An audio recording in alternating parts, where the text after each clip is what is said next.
Assalamualaikum warahmatullahi wabarakatuh. Perkenalkan, nama saya Fajar Pala, dengan NIM 32602014. Nah, untuk video kali ini kita akan menginstal eh, Ubuntu Server menggunakan Oracle atau VirtualBox. Langkah pertama kita siapkan dulu VirtualBox-nya yang sudah diinstal dan ISO Ubuntu Server. Nah, untuk ISO-nya sendiri terserah mau pakai versi berapa. Nah, setelah itu buat eh, ruangan di dalam VirtualBox ini untuk kita mengeksekusi atau menginstal Ubuntu servernya. Oke. Nah, nanti untuk add sendiri itu digunakan untuk menambahkan ISO-nya. Kita alokasikan dulu namanya Ubuntu server. Ubuntu, oke, pakai NIM aja. 32602014. Oke. Ini benar pakai versi 64 bit. Oke. Di sini Ubuntu server.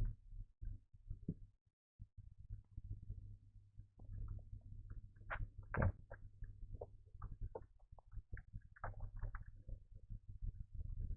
Next. Untuk RAM-nya kita gunakan 2, sudah cukup. Untuk prosesornya kita gunakan 2 juga. Next. Oke, kapasitasnya cukup 25 GB. Ini. Nah, di sini ruangan untuk instalasi Ubuntu servernya sudah bisa kita gunakan.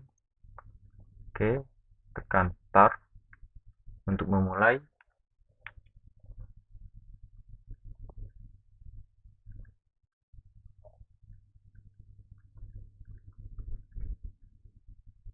Nah, jadi pada proses instalasi dari awal kita memasukkan ISO-nya,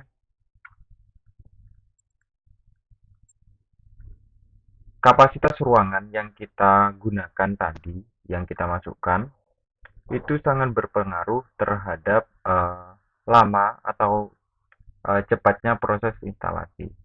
Nah, ini kita disuruh memasukkan ISO-nya. Oke. Arahkan ke Ubuntu servernya, setelah itu open. Oke, kita ulangi lagi bootnya.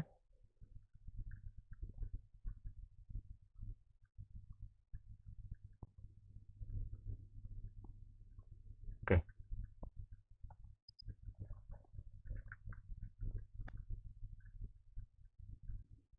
kita install. Nah, sebenarnya untuk Ubuntu sendiri itu cukup unik, artinya unik berbeda dengan ISO-ISO pada umumnya. Kita mengenal ISO sejauh ini ada 3 yang benar-benar bisa ditanam di perangkat eh, laptop atau komputer. Sedangkan untuk ISO Android itu biasanya bawaan dari pihak ketiga. Nah, untuk ISO sendiri ada sistem operasi Windows, ada sistem operasi Linux, dan yang ketiga ada macOS.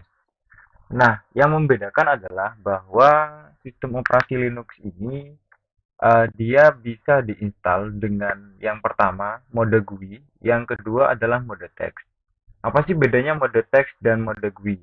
Jadi pada saat proses instalasi, jika teman-teman menggunakan mode GUI atau tampilan klik look, teman-teman tinggal klik lah istilahnya, itu lebih berat dan prosesnya lebih lama. Tapi proses tadi tergantung dengan eh, ruang yang teman-teman ciptakan di virtualnya. Kalau install secara live itu tergantung hardware teman-teman. Jadi kalau hardware-nya tipe terbaru semua, saya pastikan itu dapat berjalan dengan cepat. Oke, ini sudah bisa dimulai. Dan yang kedua, mode teks. Jadi mode teks ini teman-teman, eh, cara menuju ke langkah-langkah berikutnya itu menggunakan keyboard seperti itu. Jadi tidak ada fitur atau satu tombol klik di dalam tampilan instalasi. Jadi itu bedanya Linux saat diinstal dalam mode GUI maupun mode teks. Oke. Untuk bahasanya kita menggunakan bahasa Inggris. Oke. Oke. Done. Oke. Oke. Ini juga done. Done. Oke. Untuk mirrornya kita linkkan saja ke server Ubuntu-nya.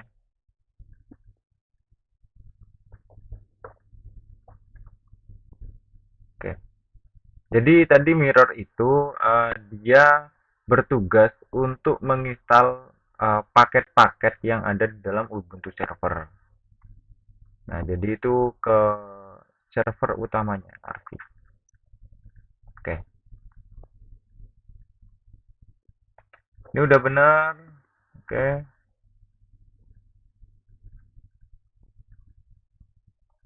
Nah, habis itu done. Oke.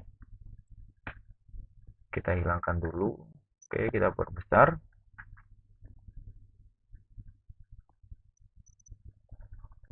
Oke.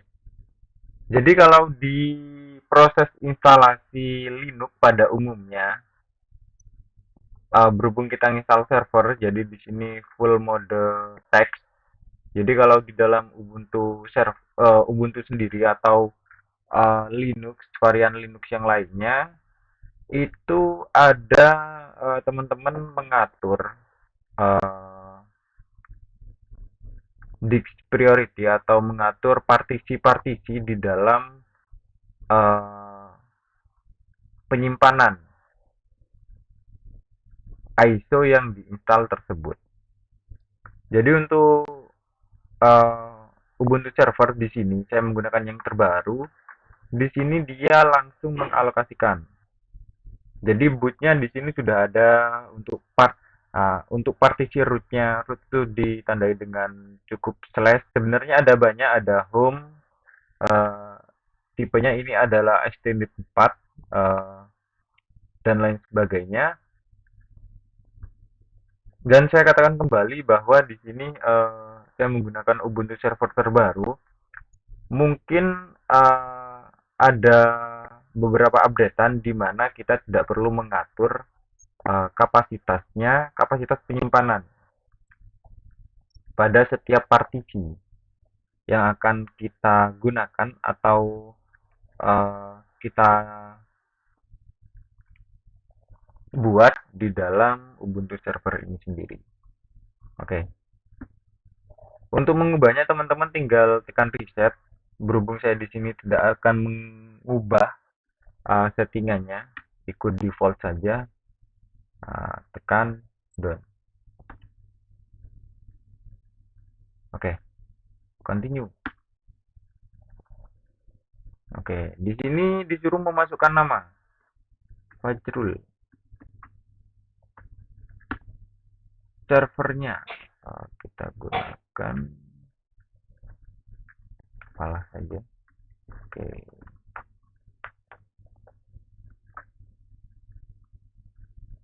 kita gunakan Kevin untuk mengingat-ingat. Nah, Kevin ini kucing peliharaan saya. Passwordnya informatika bisa. Informatika bisa. Oke, informatika bisa. Informatika bisa. Nah, oke. Nah, bagaimana sih cara mengalihkan dari beberapa item di atas. Pingin kan ada your name, ada your server name, sampai down. Nah, jadi di sini ada di dalam keyboard teman-teman itu ada tombol tab. Jadi tekan itu saja. Nah, dia akan otomatis memilih karena mode teks itu umumnya tidak ada mouse. Nah, karena di sini menggunakan virtual, jadi masih bisa. Nah, ini.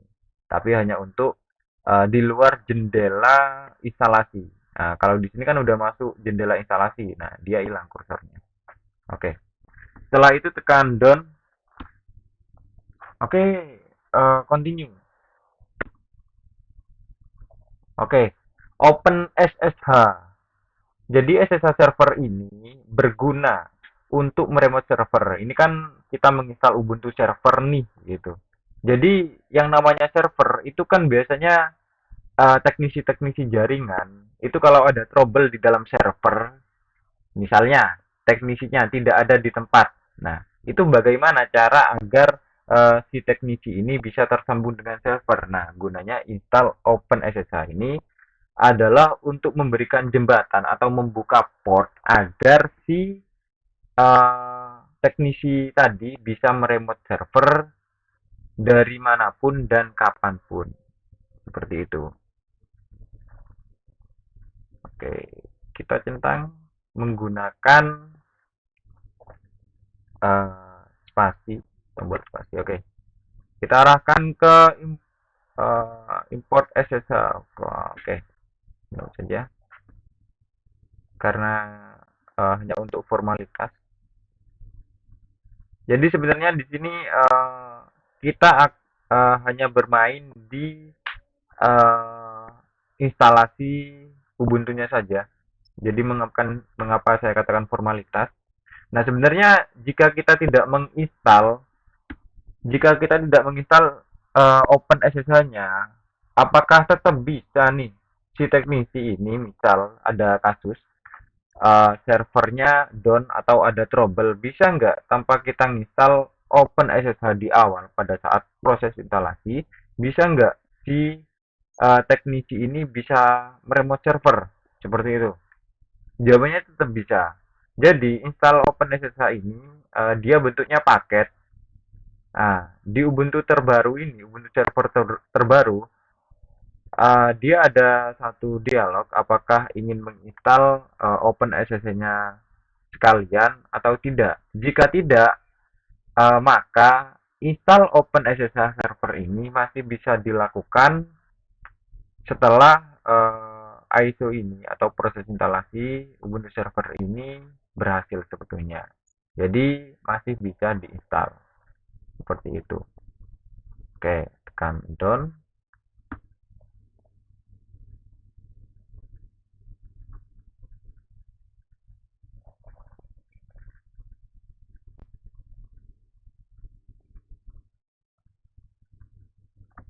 Oke, kita tunggu saja eh, sembari kita scroll ke atas.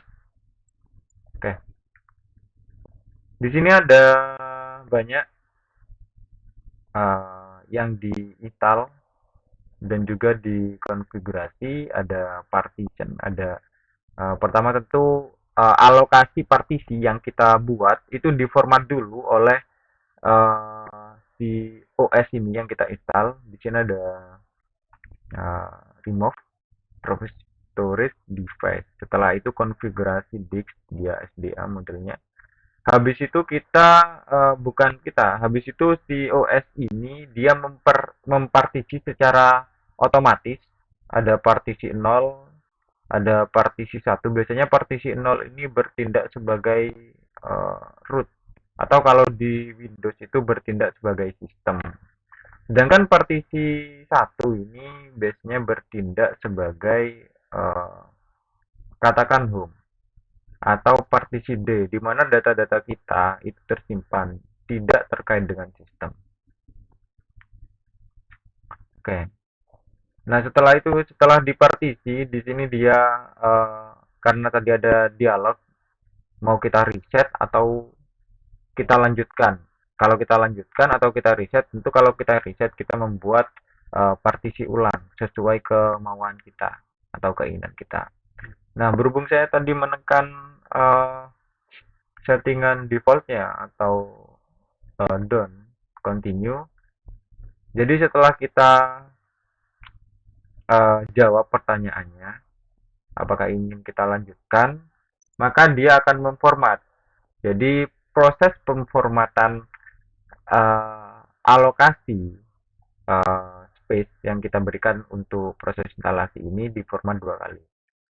Yang pertama di sebelum uh, penciptaan partisi itu. Yang kedua setelah kita menentukan uh, ingin mereset partisinya apa tidak. Oke. Nah, ini sudah ke proses installnya.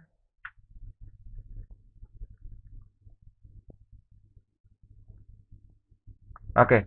Untuk server sendiri sebenarnya ada banyak varian server baik dari OS Linux sendiri maupun OS Windows. Nah, kalau di OS Windows itu ada eh, ya namanya server juga, namanya Windows Server. eh, dari 2007 ada, 2012 ada. Apa sih gunanya Windows Server dan Windows pada umumnya atau Linux biasa dengan Linux Server? Jadi memang eh, kalau ada nama server di belakangnya memang dikhususkan untuk penggunaan server seperti itu. Nah, di sini ada dialog, kita ingin melihat full catatannya apa tidak, karena sudah selesai nih proses instalasinya. Jadi tidak usah kita lihat. Jadi reboot now. Oke.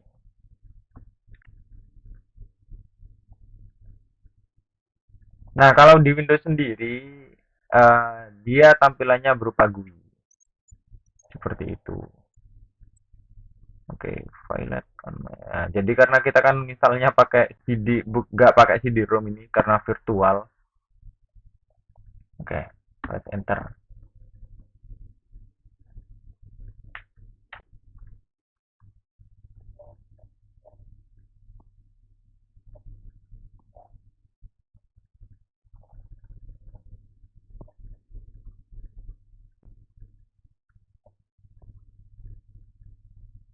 Oh, dia mengeluarkan CD-nya tadi. Oke.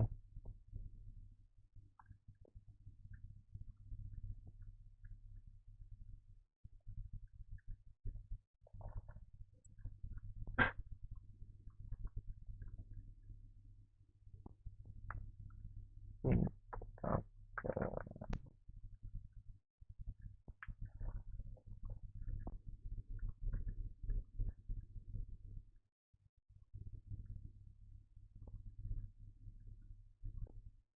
Oke. Nah, ini sudah selesai teman-teman. Jadi di sini loginnya tadi, oh sorry, dia ada beberapa proses katakan finishing lah. Kalau di Windows itu loading, loading untuk mencapai sistemnya.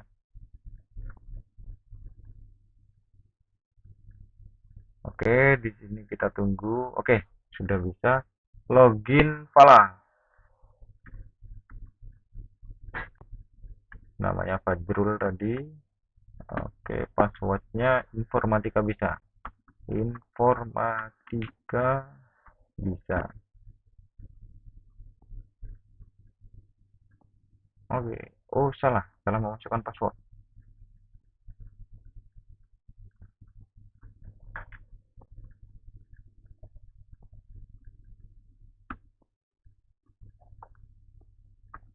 Informatika bisa. Oke, masih salah. Kita gunakan Kevin. Kevin. Informatika bisa. Oh, dia menggunakan Kevin. Nah, di dalam Linux sendiri itu ada dua user atau user privilege lah katakan. Nah, jadi kalau biasanya tandanya dolar itu saat kita konfigurasi itu hanya beberapa komponen di dalam Windows Server ini sendiri yang bisa kita konfigurasi atau kita setting. Nah, bagaimana cara menyeting keseluruhan? Kita mengetikkan sudo root. Oke, di sini ada contohnya man sudo.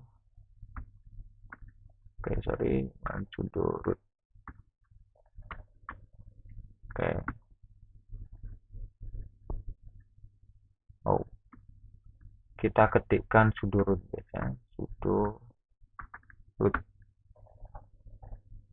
Oh, root. Coba command root.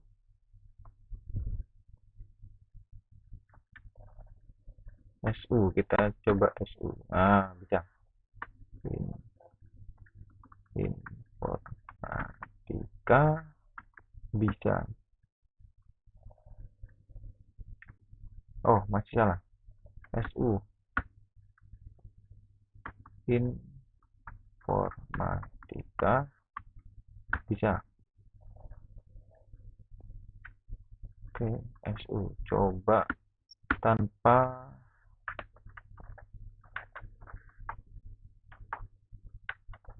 SU ini dia super user artinya. SU. Oke. Password default mungkin di sini saya tidak memasukkan passwordnya tadi. Informatika.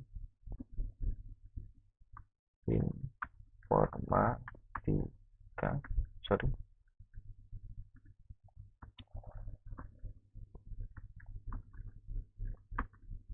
Bisa. Oke, masih belum bisa. Karena di sini saya ingin menunjukkan proses instalasinya saja. Mungkin di video selanjutnya akan saya coba untuk mengotak-atik atau bagaimana sih perbedaan jika kita mengkonfigurasi eh, part-part di dalam Ubuntu server ini menggunakan user biasa dan super user. Nah, di situ kan biasanya ada perbedaan tuh. Nah, jadi kita akan bongkar untuk video selanjutnya. Mungkin mungkin itu saja yang bisa saya sampaikan. Terima kasih. Mohon maaf. Assalamualaikum warahmatullahi wabarakatuh.